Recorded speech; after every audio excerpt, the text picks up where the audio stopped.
Welcome to Merger Wednesdays on the Final Boss podcast, where the future isn't coming, it's already happening. This is the merge, the convergence of AI kind and humankind. Not theory, not hype, but real-time evolution. Each week, we break down doctoral-level insights, turning complex innovation into conversations that move culture forward. From machine learning to human consciousness, from automation to identity, this is where intellect meets impact. The question isn't if the merge will happen, it's who will light it. Tap in, level up, and think beyond the algorithm. This is Merger Wednesdays. New era, same boss.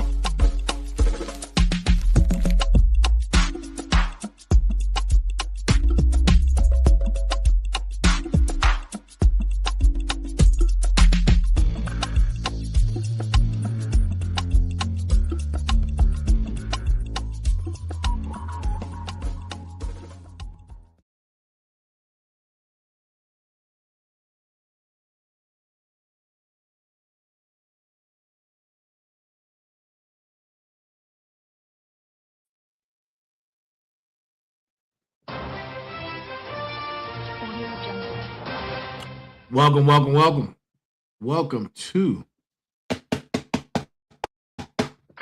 the Final Boss podcast, episode number. Look, we'll get into that later.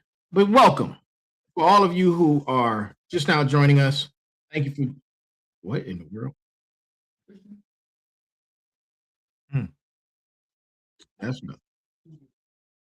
That's not supposed to happen.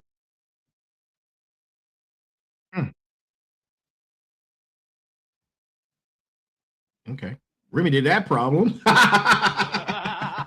That's what we do, man. We fix problems over here. Listen, tonight's show, right? Tonight's show is I got a great show for you, right? But before we get into that, let me go ahead and get into the admin notes that I have for the evening. If you haven't already, go pick up Go Time, All Aboard the Fired Up Train. Go Time, All Aboard the Fired Up Train. It's an Amazon bestseller. Go pick it up, please. Go pick it up. Look, like, share, subscribe, like, share, subscribe. Don't gatekeep. Make sure you are sharing, and subscribing the content. Thank you for each and every single one of you. Hey, please keep the emails coming. Keep the questions coming, right? If you want to be part of the town hall, send those emails in at info@thefinalbosspodcast.com. That's info@thefinalbosspodcast.com.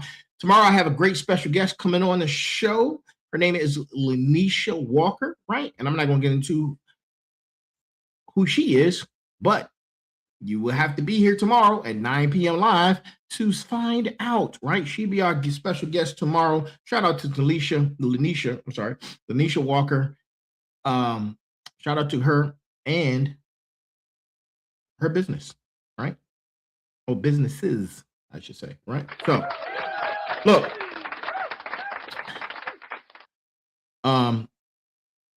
Let's see who's here. Hey. Chicandi's in the building. Andrea's in the building. Steve's in the building. Mike's in the building. Apple 61526 is in the building. A couple other people in the building. Come on, man. Get on in here for this information. Y'all know tonight is Merger Wednesdays, right? Merger Wednesdays is the doctoral show, and I got some great information. I got a great show that you are going to love tonight. Let's go ahead and get rid of these banners right here. And if you need to go watch all of our episodes, man, to backtrack and see what's going on here at the Final Boss Podcast and see how in the world we're almost at episode 250. Can you believe it? 250.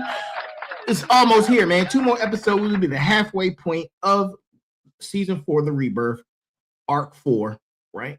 The construction, right? Episode 300 will be the harvest.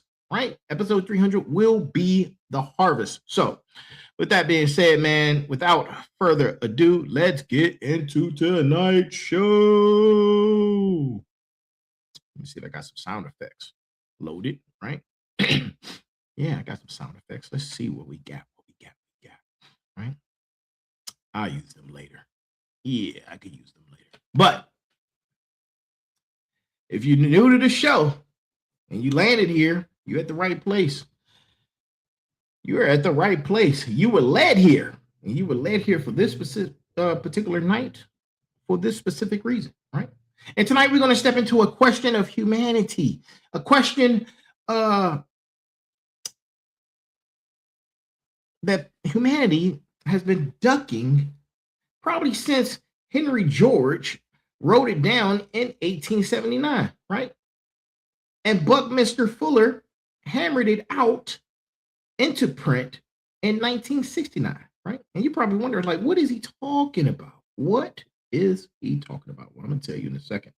I'm going to tell you in a second, right? I'm going to tell you in a second. So, what I'm referring to, that question, right? The question is this.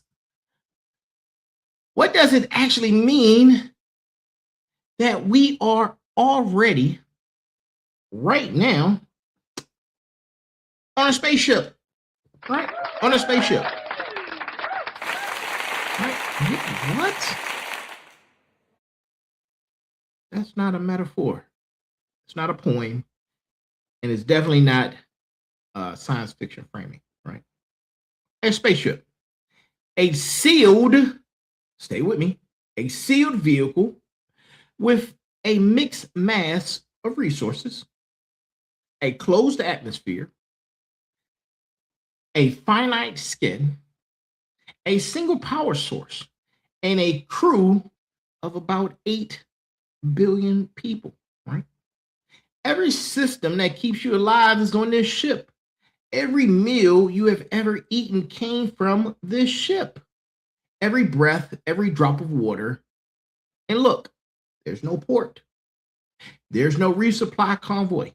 There's only the vessel and the people that are aboard, right? So, before we get into tonight's show, let me go ahead and give you the brass tacks, man. The brass tacks of the evening. And the brass tacks of the evening is this right here. The ship was issued without a manual. We are the manual. Write it or perish, right? That, my friend, is the brass tacks. Now, some of you are thinking like, wait a minute. What do you mean without a manual, without steering controls? Look, Noah had the ark. The ark had no steering mechanism. The ark was a boat. It had a destination. Think about it. Sit with that, right? The ark had a destination. There was no steering, right? For all you Navy folks out there and sailors, look, the ark had no navigation. It had no steering mechanism, but it had a destination. It had a pre-programmed navigation system, right?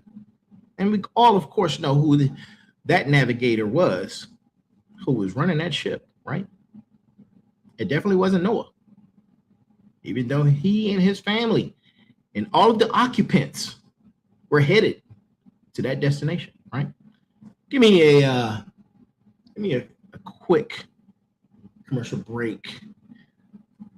I got to turn something off. I shall be right back.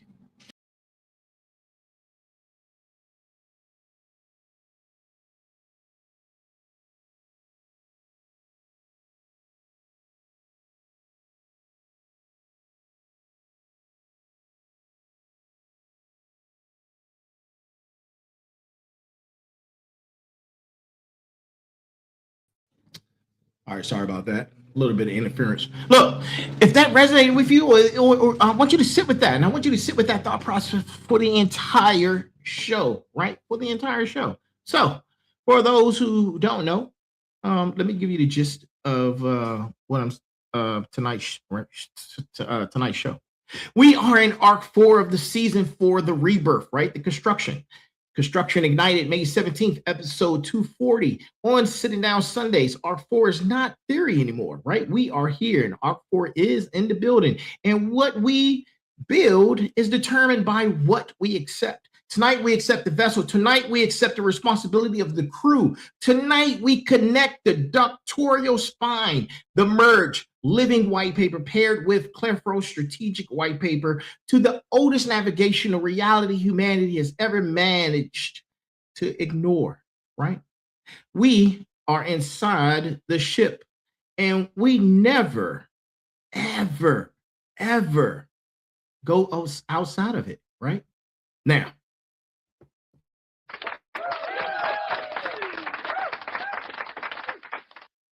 we move through history, and we move through history of the metaphor, right? The physics of our actual flight path, the shields that keep us alive, the closed loops we ride, the biosphere to humility lesson, right? The International Space Station as the only other functioning vessel humanity has ever built.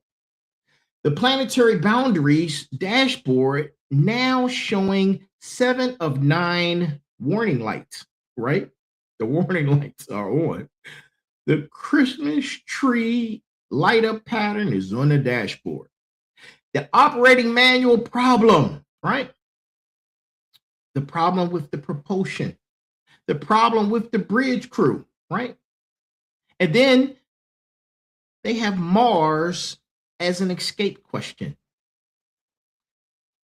The sovereign's verdict, right? Arc 4 construction charge. References will all be at the end for the community, right? So before we get into that, look, the community check of the evening. To the smarts, tonight we receive cosmology, right? With operational weight. Frameworks that scale to enterprise architecture. To the final bosses tonight, you receive doctrine you can ship into boardrooms and contract pages. Spaceship Earth is a leadership posture before it is a science, right? And to my motivators tonight, you take the largest possible frame for purpose, right? There is no bigger jurisdiction than the only vessel keeping the species alive. And to the warriors tonight, you accept post duty on the only ship that matters. The sentry work on a planet that you cannot leave, right? Can't leave it. This is doctoral material, right? This is also a confrontation, and both are true at the same time. The construction are demands, and the demands are this. We stop describing the ship and start operating her. We have studied the metaphor for 147 years.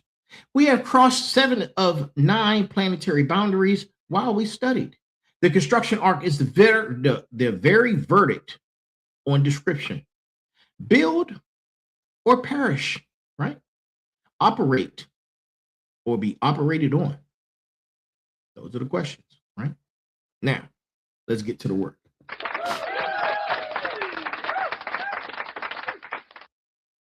The phrase, think about this. The phrase Spaceship Earth, right, has a longer paper trail than most people realize. The trail starts in 1879 with Henry George and Progress and Poverty. George wrote that the planet is a well-provisioned ship that's sailing through space. That is the founding image. An American economist working before the Wright brothers, before powered flight existed at all, named that very ship, right? Now let's fast forward 86 years to July 9th, 1965, right? Where Adolf Stevenson II stands before the United Nations Economics and Social Council in Geneva. And in his final speech, he delivers a sentence that has been quoted in environmental literature ever since. He says, "We travel together, passengers on a little spaceship, dependent on its vulnerable reserves of air and soil. Stevenson is a Cold War diplomat and a two-failed presidential run candidate, right? He frames Earth in language that his audience can carry. The image lands at scale. And then 1 year later, in 1966, economist Kenneth E. Boulding, he publishes an essay titled The Economics of the Coming Spaceship, right? Boulding pivots to the metaphor from poetry to economics. He distinguishes between what he calls the cowboy economy and the spaceman economy, right? Cowboy economy assumes unlimited inputs and unlimited dumping grounds. Spaceman economy assumes finite stock, closed system, recycling discipline, right? That distinction is the intellectual ancestor of every sustainability framework that followed. Then Buckminster Fuller in 1969, Operating Manual for Spaceship Earth, which was a very short book with a massive shadow, right? Fuller takes the metaphor and treats it as engineering. He notes that a car comes with an owner's manual. Toasters come with an owner's manual for those who still have toasters, right? Microwaves come with an owner's manual.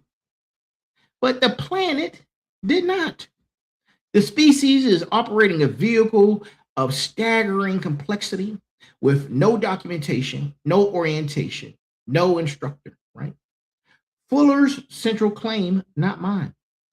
I know who the instructor is, right? I know where the documentation is also, right? These are Fuller's words. Fuller's central claim was that the load-bearing claim of the book is the absence of a manual was a feature, right? It forced humans to use intellect. The safety factor designed into the system bought the crew time to develop the mind that could write the manual after the fact. That last claim that I just spoke of is the one tonight that we're going to pivot on, right? Because we are now living inside of the deadline, right? I just told you 8 of the 10 alarms are on, right? 8 of the 10.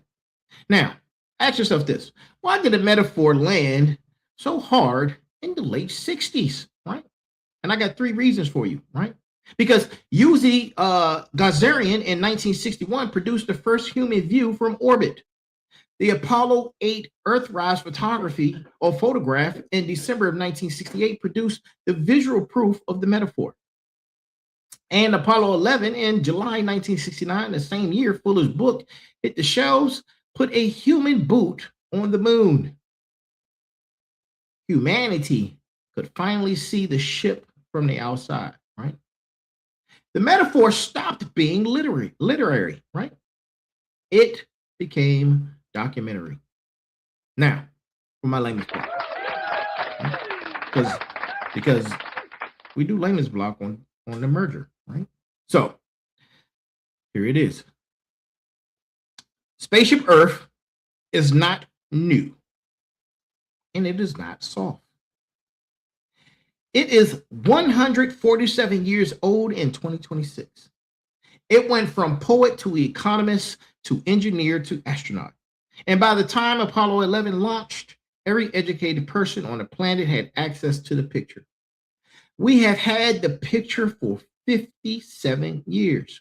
We have had the operating instruction problem named for 57 years, right? The deadline Fuller talked about is not somewhere in the future. The deadline started running in 1969, and the species has been late since the day the book printed, right? Arc for the construction says the late phase is over. The build phase is now. The metaphor demands construction, and tonight we build, right? So that was the layman's block. Now, to the physics, right? To the physics. If Earth if Earth is a ship, what's her speed, right?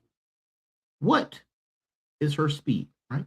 Well, three velocities matter. None of them feel like motion. All of them are operational facts, right? And here's velocity number one. Earth rotates on her axis once every 24 hours. At the equator, the surface speed is roughly 1,037 miles per hour. At 45 degrees latitude, the cosine of 45 0.707 drops the spin to about 733 miles per hour, right? At the poles, you're nearly still.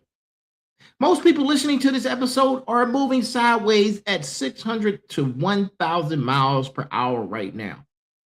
And you feel nothing because the atmosphere moves you. The frame is co-rotating, right? And then there's velocity number two. Earth orbits the sun once every 365.25 days, right? That's the exact. The orbital path is a slight ellipse with average radius of 93 million miles. That's one astronomical unit. 149.6 million kilometers. The Britannica record gives the average orbital velocity as 29,784.8 meters per second, right? That converts to 170,225.3 kilometers per hour. 67,000 miles per hour. 30 kilometers per second, 90 miles per second. At aphelion in early July, Earth slows to about 29.29 kilometers per second. At perihelion in early January, she accelerates slightly. The variance is small. The average is staggering, right? Now, velocity number three. The sun is not stationary. I'm going to say again. The sun is not stationary, right? The sun is in orbit around the galactic center, dragging the entire solar system with her. The sun moves at approximately 70,000 kilometers per hour relative to nearby stars, around the dense center of the Milky Way galaxy. The solar system tracks at roughly 200 kilometers per second, 447,000 miles per hour. One complete galactic orbit takes about 230 million years, right? Civilization has been riding that galactic orbit for the entire history of writing without anyone in the writing being able to fill it, right? Now, those are the three velocities. Now you stack the three vectors, you spin plus orbit plus galactic in motion, and at any instant, you are moving in three directions at once, at combined speeds that exceed what any aircraft has ever achieved. You cannot feel any of it. The ship is so engineered that the crew does not register flight, right? Now, here's my landing spot, right? Here's my landing spot. Sit in a chair right now, right? You're sitting in a chair, and you're spinning sideways at hundreds of miles per hour while you orbit the sun at 67,000 miles per hour, while you spiral through the galaxy at 447,000 miles per hour. The chair is the ship. The floor is the ship. The air around your face is the ship. There is still place. There's no still place on Earth, right? There is no resting frame. The reason it does not feel like flight is the same reason A sealed cabin on a smooth runway does not feel like flight. You are riding inside the vehicle. The vehicle does not vibrate against your body because you are part of the vehicle, right? That is the operational reality. Every decision a leader makes, every decision a parent makes, every decision a company makes, every decision a sovereign like myself makes, gets made aboard a moving spacecraft. The arc for construction lens requires that we stop deciding as if we are stationary. The ship is in flight. The crew is on duty. We need to start acting and deciding accordingly, right? That's the layman's block. Now, if you didn't know it, the ship has shields, right? It has two of them. They're layered, right? And without them, the crew will be dead in days. The entire crew, all 8 billion entire crew, right? And let's talk about those shields, right? Because shield number one is the magnetosphere, right? Generated by Earth's molten iron outer core, right? The Goody Nemo, which NASA describes as the magnetosphere as magnetic bubble extending tens of thousands of kilometers into space. Tilted approximately 11 degrees from the rotational axis. Its job is to deflect charged particles. The sun emits a continuous stream of protons and electrons called the solar wind. The solar wind that hits the magnetosphere and is forced around the planet like water flowing around a boat in the ocean, right? Without the deflection, the solar wind would erode the atmosphere. And we know this because we can see it happening elsewhere. Mars lost its magnetic field roughly about 4 billion years ago, right? The solar wind stripped Mars of most of her atmosphere. The planet went from wet to bone dry. Same star, different shield, different outcome, right? Now, the magnetosphere also creates the Van Allen belts, two donut-shaped zones that trap charged particles at a safe distance from the surface. The auroras at the poles, the aurora borealis. Look, don't shoot me. I think it's either one, right? And the aurora australis are the visual signature of particles leaking through where the field lines connect to the upper atmosphere. Beautiful evidence of an active shield, right?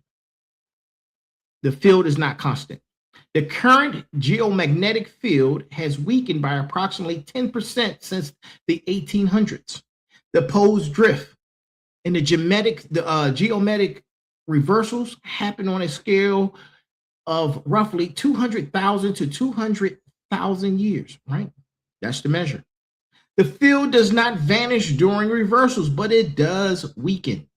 Engineers and astrobiologists watch this carefully because the field is the difference between a habitable planet and a Mars analog, right? And then there's shield 2, right? Shield 2. The atmosphere itself, right? 21% oxygen, 78% nitrogen, right? With trace gases. The atmosphere absorbs and scatters ultraviolet radiation. The ozone layer is the stratosphere. The ozone layer is in the stratosphere, right? And it blocks the harshest UV rays. The lower atmosphere traps heat through the greenhouse effect, right? The same effect that, when amplified by industrial carbon dioxide loading, drives the climate emergency. One of those buttons that you see on the dashboard, right? The atmosphere is also the medium of weather, the cooling system of the planet, and the carrier of the water cycle. One layer doing multiple operational jobs, right? You combine the magnetic shield and the atmospheric shield, and what you have is the habitability stack, right? Charged particles deflected, radiation absorbed. heat regulated, pressure maintained, water cycled. Every other planet in the solar system either lacks the magnetic shield or lacks the atmospheric shield, right? Or they may lack both. Earth has both, tuned to a tolerance that produces and sustains life, right? Now, for my language block, right? Two layers protect you, right? A magnetic field generated by the molten iron of the planet's core. An atmosphere 50 miles deep wrapped around the surface. The magnetic field bounces the solar wind. The atmosphere blocks ultraviolet and traps the heat that keeps water liquid, right? Strip either layer and the ship becomes uninhabitable, right? On a time scale measured in millennia, not millions of years. Look, Mars is the proof. Mars had everything Earth had until she lost the magnetic field. Then she lost the atmosphere. Then she lost the water. Then she lost life, right? The Arc for Construction lens forces a question on the crew. We can build inside the shields. We cannot build without them, right? The research that I'm working on right now, one of the white papers, addresses the power inside the shield. The other addresses the consciousness inside the shield, right? Every chapter of operating manual happens under the canopy of these two protections. And the smarts, they know this. The warriors, they guard it, right? That was my language. Everything on this ship is recycled, right? Everything. And I'm not talking about aspirationally, operationally, all of it already. The cycles have been running for 4 billion years. The water cycle, approximately 1.386 billion cubic kilometers of water on this planet. 97% salt, 3% fresh, mostly locked in ice and groundwater. The water you drank yesterday has been around since the planet had liquid oceans. It has been ice. It has been vapor. It has been ocean, river, glacier, cloud, sweat, blood, and back. The cycle, right? Evaporation, condensation, precipitation, runoff, percolation. It's a closed loop. There's no fresh water arriving from the outside, right?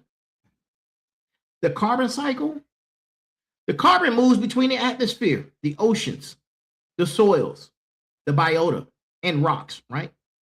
Photosynthesis pulls carbon dioxide out of the air and locks it into plant tissue. Respiration and decomposition release it back. Combustion releases stored carbon from biomass on short time scales and from fossil fuels on a geological scale or time scale, right? The cycle is closed, but the stock distribution is not fixed. When humans burn through 300 million year old carbon at industrial scale, the atmospheric concentration rises because we are loading the atmospheric tank faster than the biosphere can sink the excess. The cycle remains closed. The pressure inside the cycle changes, right?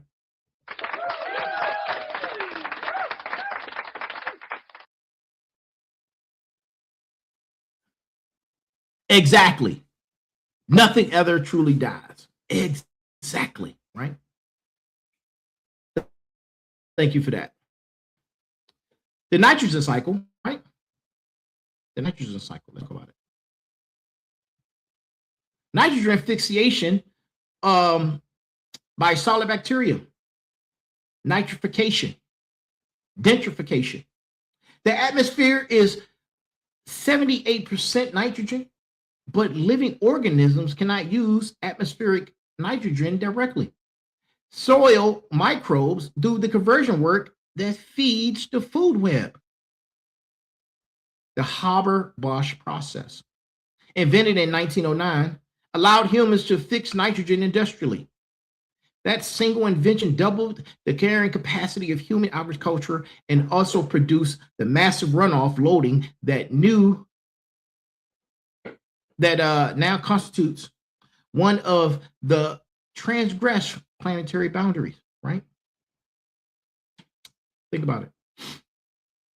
Then there's the energy budget. The sun delivers approximately 1,361 watts of pure square meter at the top of the atmosphere energy. About 30% is reflected back to space by clouds, ice, and atmosphere. About 70% is absorbed and re-radiated as heat. The system was approximately in radioactive balance for most of the Holocene, right? The 11,700 year geological window during which civilization developed.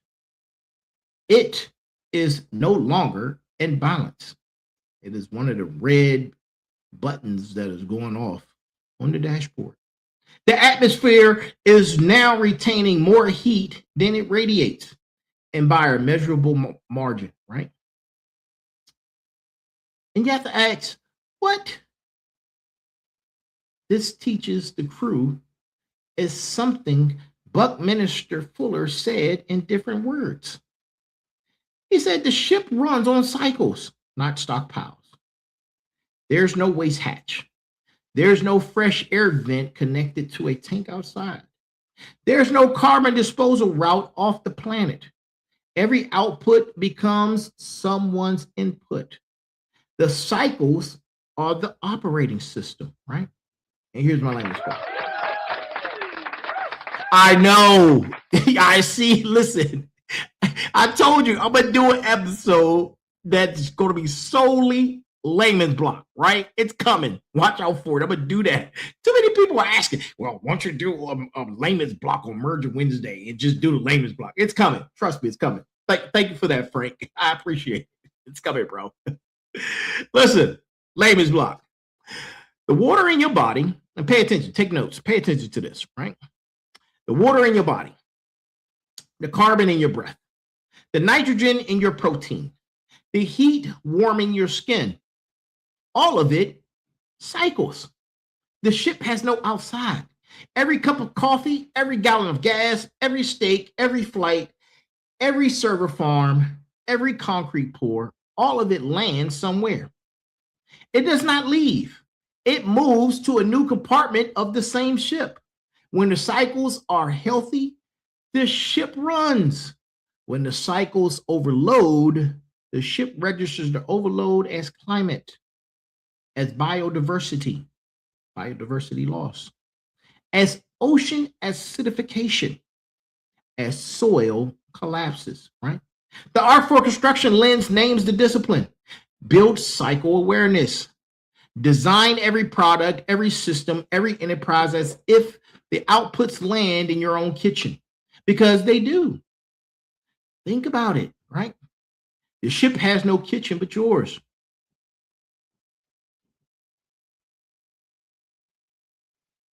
Think about that. Let us sit with that, right? Sit with that. The white paper, the first white paper I'm working on is a power vision. And the second white paper is the consciousness architecture, both in code, right? Cycles, not stockpiles. Awareness, not extraction. Now, humanity ran the experiment. We sealed the building and tried to be Earth, right? On September 26, 1991, Oracle, Arizona, 8 people entered the Biosphere, or Biosphere number 2, a 3.14 acre glass and steel structure built between 1987 and 1991. It is still the largest closed ecological system ever constructed. Inside the seal were 5 biomes, right? A rainforest, an ocean with a working coral reef, a mangrove wetland, a savanna, a desert, plus an agriculture area for food and food production, and a human habitat for the crew. The plan was 2 years of complete closure. The experiment was a proof of concept for the closed loop life support on long duration space missions and research probe into Earth's biosphere biology. It nearly killed them, right? It nearly killed the whole team. Within 16 to 18 months, atmospheric oxygen inside the dome had fallen from 21% at start to 14%. The crew was functioning at the equivalent of high altitude. They had headaches, they had fatigue, they had cognitive impairment. One crew physician, Roy Walford, could not complete simple arithmetic. Management decided to inject pure oxygen from outside the seal. That decision ended the integrity of the experiment, but kept the crew alive, right? Carbon dioxide concentrations climbed to between 2,000 and 4,000 parts per million inside the dome, compared to about 350 parts per million in outside air at the time. The cause was not human respiration alone. It was soil microbes inside the rainforest and the savanna biomes were metabolizing the soil's high organic load and consuming oxygen at a much faster rate than the plants could regenerate. Worse, the dome's concrete absorbed carbon dioxide as it cured, locking some of the missing oxygen into calcium carbonate inside the structural walls. Concrete became part of the atmosphere and nobody planned for it, right? And by the end of the 2-year closure, approximately 30% of the species inside the biosphere had died. All of the pollinators had died. Crops needed hand pollination. Algae blooms colonized the water bodies. The crew completed their 2 years on September 26, 1993, but the lesson was clear. A closed system contains every surface in it, every chemical reaction, every microbial pollution or population, right? Variables nobody flagged in the design became variables that nearly suffocated the crew, right? Here's my Lemmy's block. Think about this, right? 8 of the smartest, well-funded, well-prepared humans built the most ambitious sealed terrarium in history and could not keep oxygen stable for 2 years. Soil bugs ate the oxygen, concrete walls drank the carbon, bees died, crops failed. The team had to break the cycle and pump in air or they would have lost the crew. This happened in 3.14 acres with 8 people. Earth is 510 million square kilometers with 8 billion people and trillions of organisms. The number of unmodeled variables is incomprehensibly larger, right? The Biosphere 2 lesson is not that closed systems are impossible. The lesson is that the closed systems are humbler than human modeling, right? The lesson is that the confidence about Earth's resilience must be calibrated against what Earth actually is. We have one ship. One. We do not have a backup experiment running. We cannot artificially pump oxygen onto the ship. The dashboard on the actual ship is now lighting up, and unlike Biosphere 2, there's no outside pump to inject oxygen into the planet if the cycles fail, right? The dashboard is glowing. There's Christmas lights everywhere. The Arc for Construction lens cites Biosphere 2 as the cautionary footnote on every chapter of the operating manual, built with humility, right? Model the variables you do not yet know exist. The species that cannot pollinate the savanna cannot pilot the ship. The species that cannot pollinate the savanna cannot pilot the ship, right? That's the name of this block. Look, humanity has built exactly one other working sealed habitat capable of sustaining human life. The International Space Station, operational since November 2nd, 2000. Continuous human presence for 25 years and counting. The system that keeps the ISS crew alive is called the ECLSS, which stands for Environmental Control and Life Support System.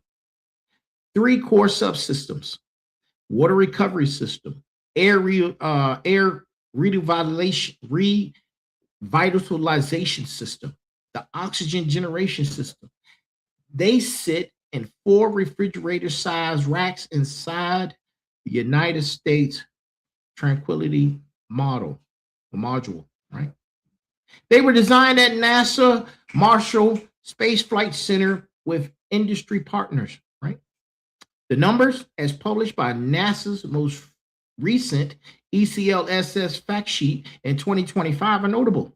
The ECLSS now reclaims 98% of all astronauts' sweat and urine, right? Water recovery has been operating on stations since 2008.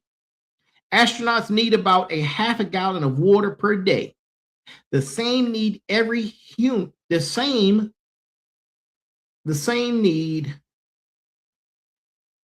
that every human on Earth has right now, right?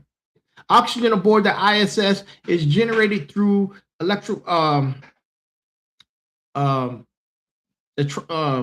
what is it called?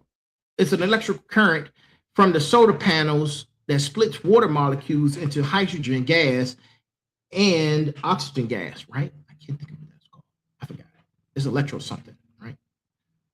The oxygen is breathed. The hydrogen is either vented or routed into a reactor, which combines hydrogen with crew exhaled carbon dioxide to produce methane and additional water. The water re-enters the loop. The methane is vented.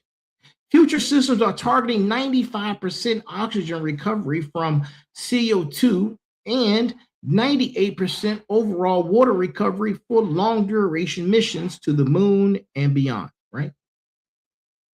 This matters. And this matters because the ISS is the only fully operational human-rated closed-loop spacecraft system humanity has ever fielded. Every other space program runs on resupply. The ISS runs on resupply too, but at a far smaller margin, right? The trajectory of ECLSS technology is toward higher closure, toward less resupply, toward more cycle integrity. Honeywell and other contractors are working on the next generation system for deep space exploration, where resupply is near impossible, right? And here's the doctoral point. The engineering posture aboard the ISS is the exact engineering posture Earth requires.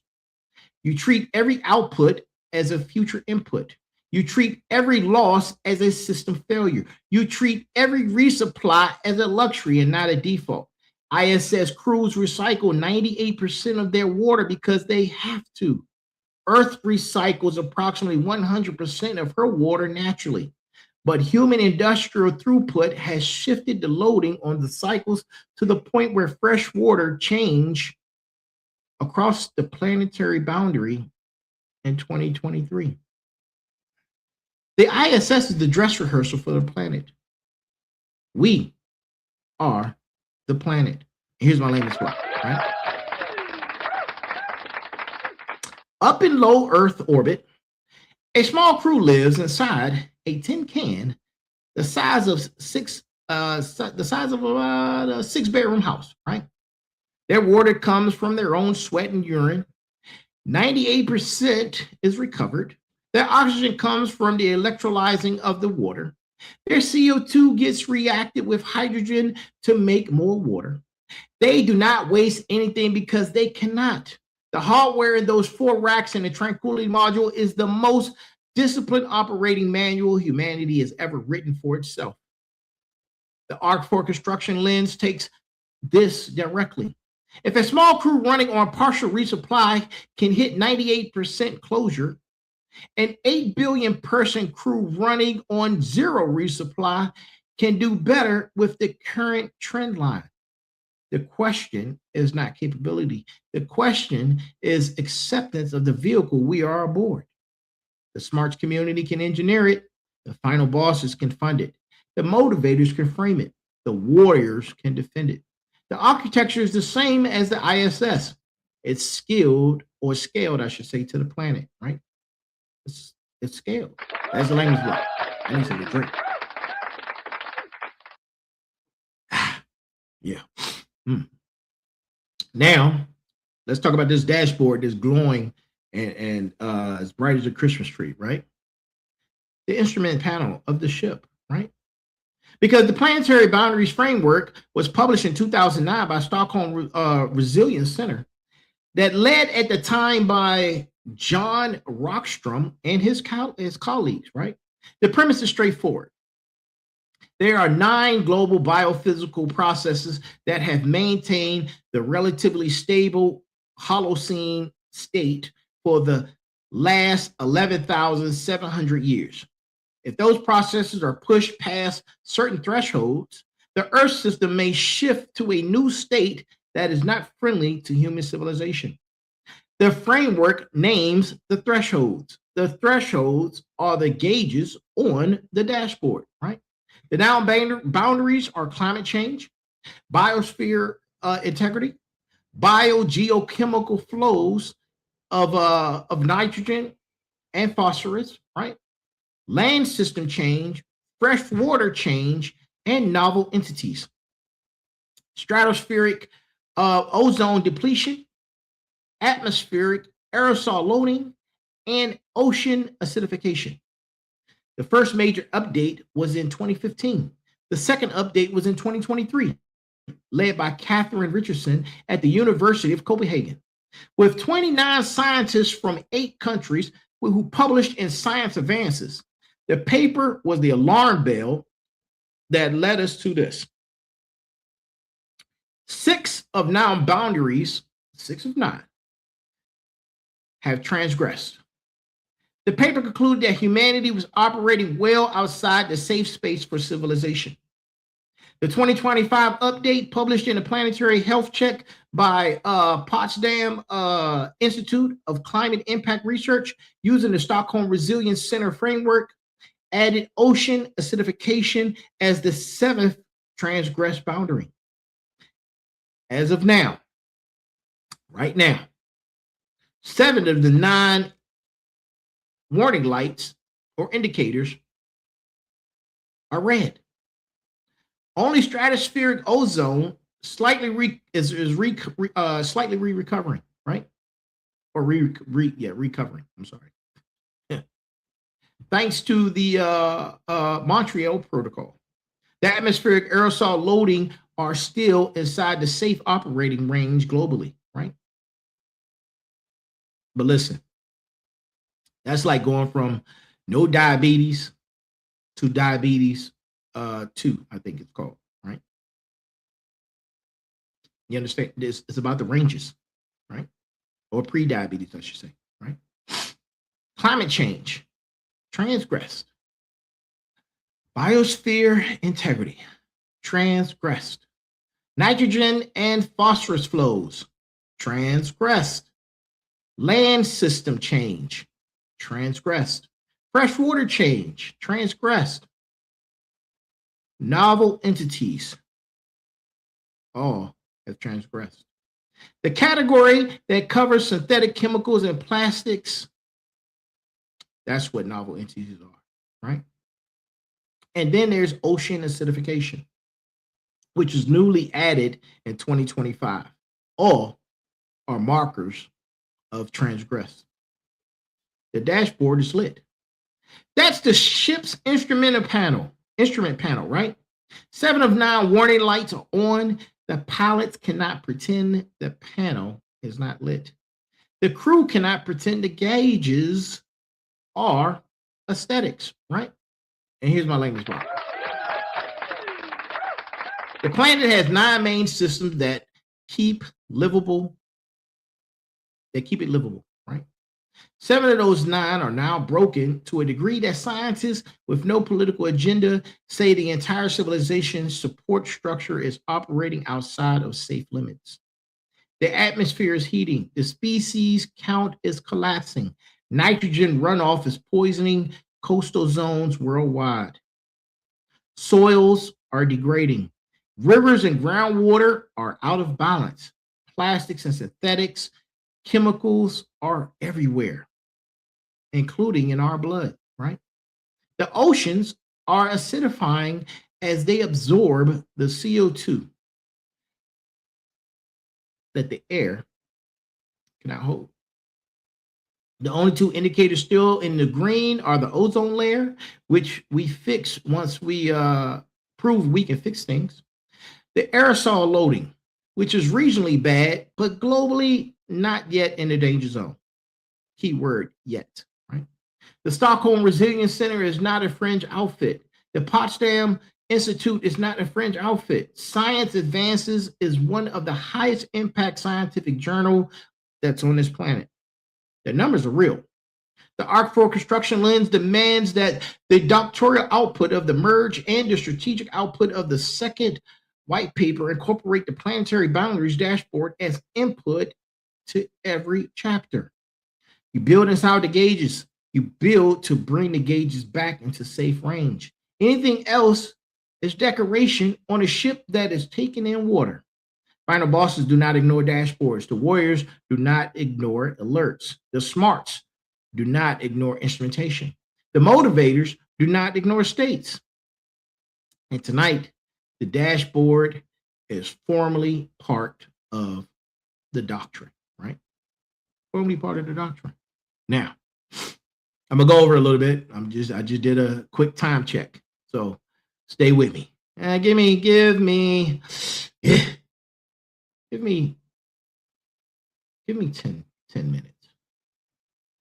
Maybe not 10 minutes, right? Yeah, give me 10 minutes. Right? Buckminster Fuller, most important sentence, sits burrowed inside a paragraph. And that sentence is this: no instruction book came with the ship. The sentence is not nostalgia. It is the founding problem of human governance, human leadership, human enterprise, and human consciousness that's on this planet. There's no manual. There's never been a manual. Noah didn't have a manual, right? We are writing it as we operate, right? And the vehicle is not slowing down, and it's not waiting for us to finish the chapter that we're in. And you want to know why this matters in Arc 4, the rebirth? Let me tell you, right? Because every framework that has tried to be a manual has been partial. Religion produced moral manuals, but had nothing to say about nitrogen runoff.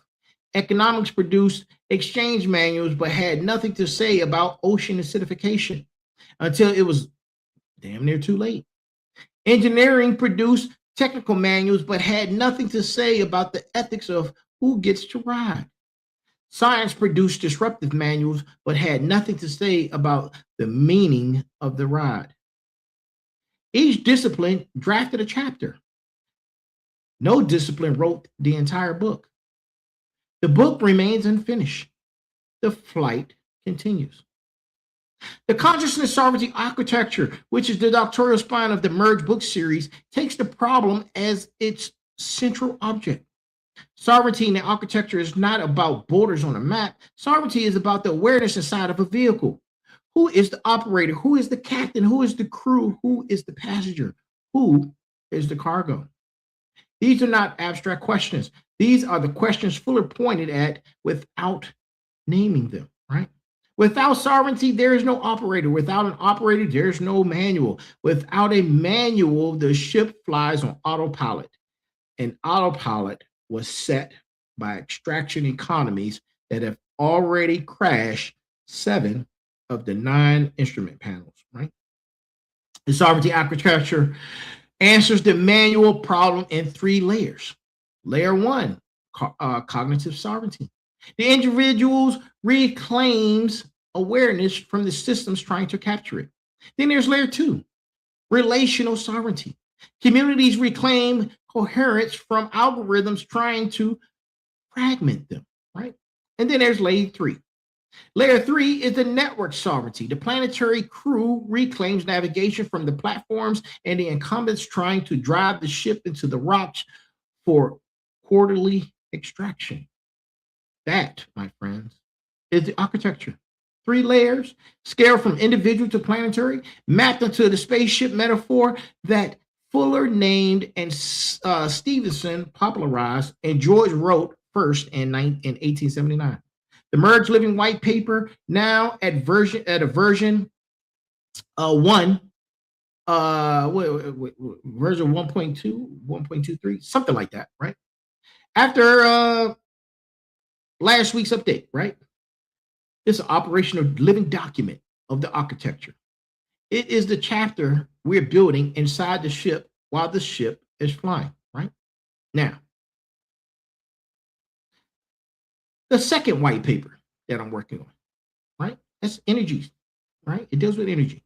Because Merge is the consciousness chapter. The community work across smarts, final bosses, motivators, and warriors is the crew assignment chapter. The brand work under the sovereign umbrella is the bridge officer training chapter. Each of these is doctrine, each is shipping, each is service for one task. I'm writing the operating manual. We're going to operate the ship. We're going to pass the manual to the next generation of the crew so they don't have to start from scratch. Fuller said the absence of the manual was a feature. The species had to develop the intellect to write it. 57 years later, we have the intellect. We have the data. We have the dashboards. We have the architecture. We have the vehicle. We have the lack, and what we lack is the discipline, right? We lack the discipline to ship the manual. Our core to construction is the discipline, the build phase, the ink phase, the write or perish phase, right? Operate or be operated on, right? Now,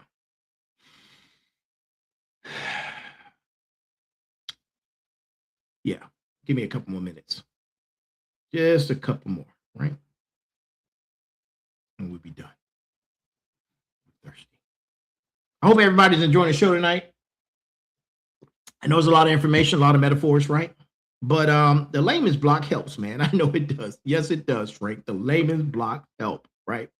So here's the thing. Let's talk about the escape question. There's an escape question. And the likelihood of us being on that escape plan is slim to none, right? Listen, SpaceX has stated that in the late part of this year, the Earth-Mars transfer window is the target for the first uncrewed Starship to Mars. Elon Musk gave the mission 50-50 odds in his speech from May 2025.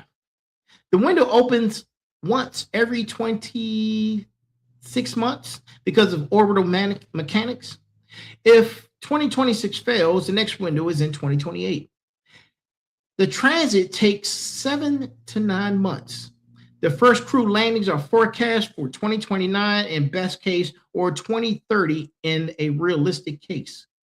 Musk has stated the long-term plan as 1,000 to 2,000 starships per window, eventually carrying hundreds of thousands of people to Mars to establish what he calls a self-sustaining civilization, right? The framing language Musk uses is civilizational resilience. 2 planets, both self-sustaining. So that if one fails and the other survives, Mars is the backup. Earth is the primary. The argument has been called by some commentators the most important project in human history, and by other commentators, the largest distraction from terrestrial sovereignty in the modern era. Both positions deserve doctoral examination, right? And here's the case for Mars, right? Mars. The single planet civilizations are statistically fragile. Excuse me. It has asteroid impact. It has a supervolcano. It has nuclear exchange. It's engineered pathogens, right? The same planetary boundaries we breach can be breached so far that civilization collapses. A second planet hedges that risk. Investment in interplanetary engineering accelerates closed loops life supports, right? Advanced manufacturing, robotics, and energy systems that flow back to Earth, right? The ISS and the ECLSS to Mars technology lineage is real, and the productive chain is real. Honeywell is already building the next generation ECLSS targeting 95% oxygen recovery from CO2, specifically because deep space missions demand it. The case against Mars is primarily framed. Mars is colder, drier, magnetically unshielded, atmospherically thin.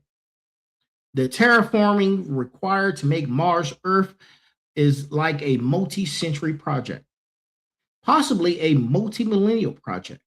It may not be physically possible without an active magnetosphere that Mars cannot easily regrow. The resources required to ship people to Mars at scale are extracted from the same planetary system that is already past 7 of the 9 boundaries. The narrative that is for that escape is possible relieves the crew of the discipline required to operate the ship they already have. The sovereign verdict on the Mars question is not binary. The verdict is sequential.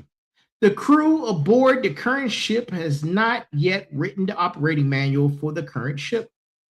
Until the manual is written, every dollar, every joule diverted to a backup ship is a chapter not written for the primary ship. Mars belongs in the long-range plan. Mars does not belong in the excuse generator. The construction arc says the same thing to every final boss, every smarts engineer, every motivator, every warrior.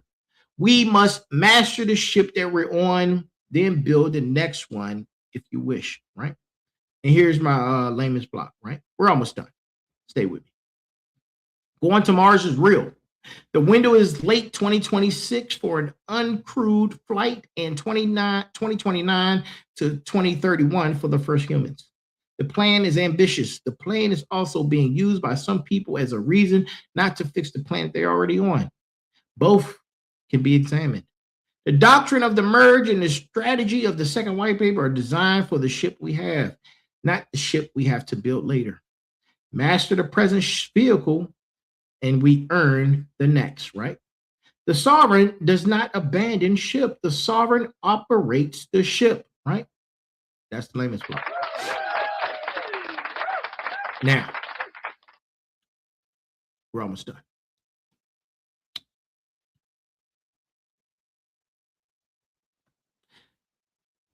We have to start asking ourselves, what does construction look like when you have accepted that you're aboard the ship, right?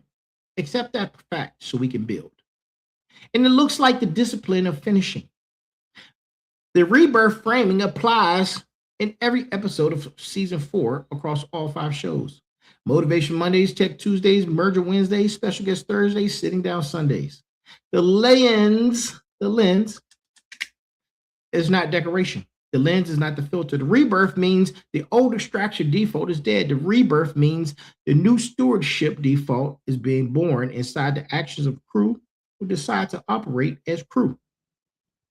The rebirth means every framework we ship through this network is in service of one outcome. The species learning to operate the vehicle it inherited. Arc 4 The Construction Ignited on Sitting Down Sundays, episode 240, which aired on May 17th, 2026. The first 10 days of the Arc produced Motivation Mondays on the discipline actions, right? Tech Tuesday segments was on AI infrastructure security. Sitting Down Sundays anchors on translation language. And tonight, Merger Wednesdays, number 23, The Locked Earth as a spaceship anchor for Arc 4. This is the first escalation episode of the construction arc. The arc opens with consciousness sovereignty as planetary architecture. The arc closes at episode 270 with the construction phase fully manifest across all 4 community streams. For my Smarts Community Construction arc, 4 looks like delivering working code, working architectures, working models, not white papers about future systems. Talking about working systems that are in production, a research path, a technical substrate. Then a AI vetting model or vetting agent and operational deployment. Every Smarts output ships during Arc 4 or it does not exist, right? For my Final Boss Community, construction in Arc 4 looks like closing contracts that align within the ship, refusing extraction deals, underwriting closed loop ventures, building the financial architecture of stewardship enterprise. The Final Boss Podcast, LLC, Saturn Digital Networks Development Corporation, every entity in the portfolio, every entity in your portfolio operating to ship discipline. And for my Motivators Community, construction in Arc 4 looks like daily output that holds the line. Words on platforms, faces on cameras, voices in rooms. Every motivator becomes a node of the narrative that says that the species can operate the ship. Every motivator becomes a contingent of crew posture against the dominant default of passenger comfort. And for my Warriors Community, construction in Arc 4 looks like active defense. Combat veteran discipline applied to civilian sovereignty. Sentry duty on architectures under attack. Whether the attack is technical, legal, narrative, or psychological, the warrior community holds the line. The ship has perimeter. The perimeter has guards. The guards do not sleep. 5 episodes per week. 53 Merger Wednesdays in the Year 1 series, right? 22 episodes shipped through Arc 1, Arc 2, and Arc 3. And tonight is Arc 4 Merger number 23. 30 more Merger Wednesdays remaining in the Year 1 catalog. The Merge Living White Paper, a version 1.2 and 1.23, will continue after this episode, right? For the rest of the year. The other white paper sits at a version 1.23 with strategic updates at research as the research deepens, right? Arc 4 construction lens is not aspirational. The Arc 4 construction lens is operational. Every episode is a chapter. Every chapter is deliverable. Every deliverable advances the operating manual.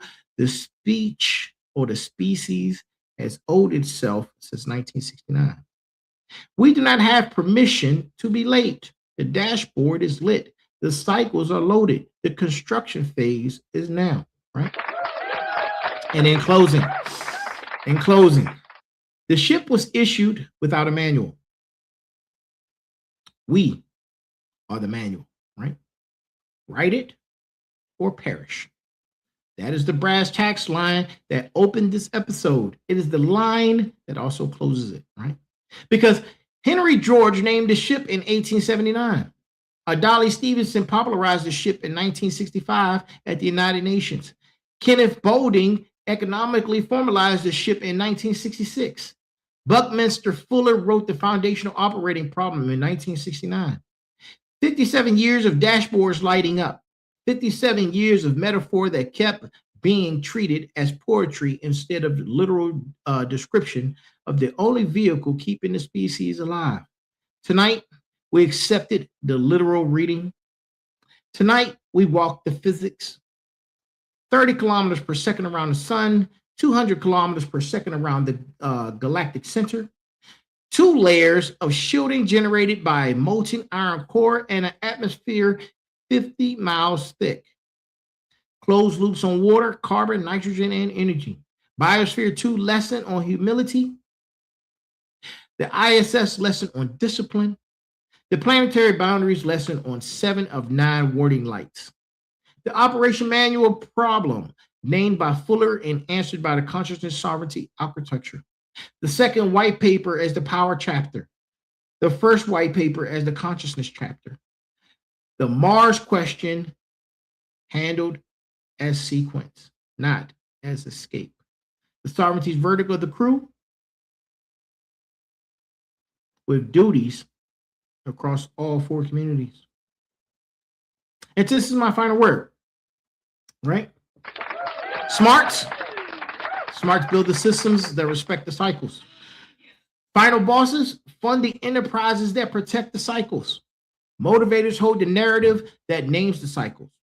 Warriors defend the architecture that runs the cycles. This has been Arc 4 Construction, Merger Wednesdays, episode 23, episode 248 of the Final Boss podcast. I am the Final Boss, and we're on multiple platforms, live Eastern time at 2100, right? Or 9 o'clock, right? The 2 white papers synchronized within this episode, right? That is our show, ladies and gentlemen. Every episode adds a new chapter to the doctoral catalog spot that I'm working on, right? And tonight's is no different. And to each and every last one of you, if I don't see you, good morning, good afternoon, good evening, and good night, right? That is our show. That is our show. And remember, there is a heavy pain that comes with discipline, but there is an even heavier pain that comes with regret. I am here. We are here.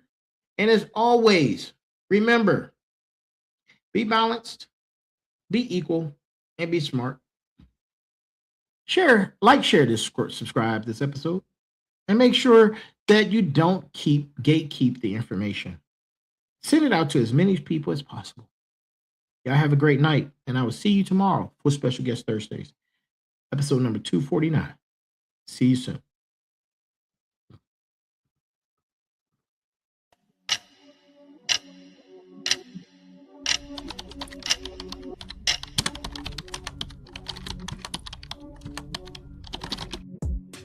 It's Merger Wednesday. The countdown continues. 7 years until the convergence of biology and machine. Neural interfaces are no longer theory. They're the scaffolding of a new consciousness. But what does that mean for identity? For free will, for the soul? This is where we build the frameworks for ethical, philosophical, and spiritual growth for the next phase of human evolution. We're not just upgrading hardware. We're rewriting what it means to be human. Each week, we explore the biotech breakthroughs, decode the cognitive shifts, and prepare the mind for the merge. This isn't about fear, it's about readiness. Because the future isn't waiting. It's already wiring in. This is about preparing human consciousness for the most significant leap in our species' history. If you think this is just about chips and brains, you're not ready. But we'll get you there, one Wednesday at a time. So sit back and relax as we take you on a journey on Merger Wednesday.